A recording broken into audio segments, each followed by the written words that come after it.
back to one of our big court stories we're following, a very complicated one. It's the Public Protector's bid to stop a parliamentary impeachment inquiry. It's back in court this morning. Let's find out what we're expecting. Lindsay Dentlinger following this for us as well. Hello to you, Lindsay. Yesterday, Mkhwebane arguing she was victimized by some powerful forces in the country. Good morning. Morning, Gareth. Well, yes, I think that was quite a shocking statement by her legal counsel, Dali Mpofu, claiming that there was this complicated and complex conspiracy by those forces whom he named as the President, the National Assembly Speaker and the Chief Justice, all claiming that they are hell-bent on getting her out of office. That was some of the the evidence he put before court yesterday. They also discussed the possible intention of the President to suspend the Public Protector, and the arguments put before this court yesterday was that to do so would impugn her dignity, her reputation and her self-worth. The court, of course, questioning why they were trying to preempt the President possibly suspending her.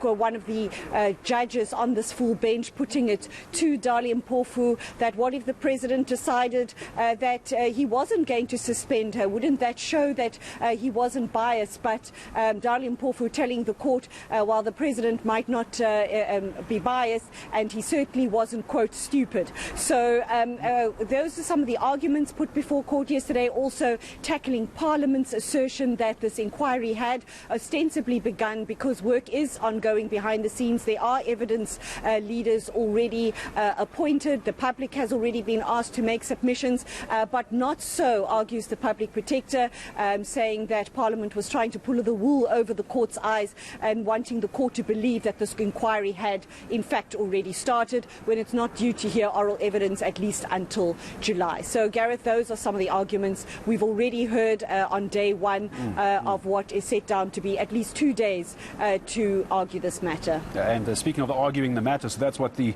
Public Protector and her legal team had to say. Today, I understand, Lindsay, unless I've got it wrong, is going to be the turn of Parliament to come back and present its arguments.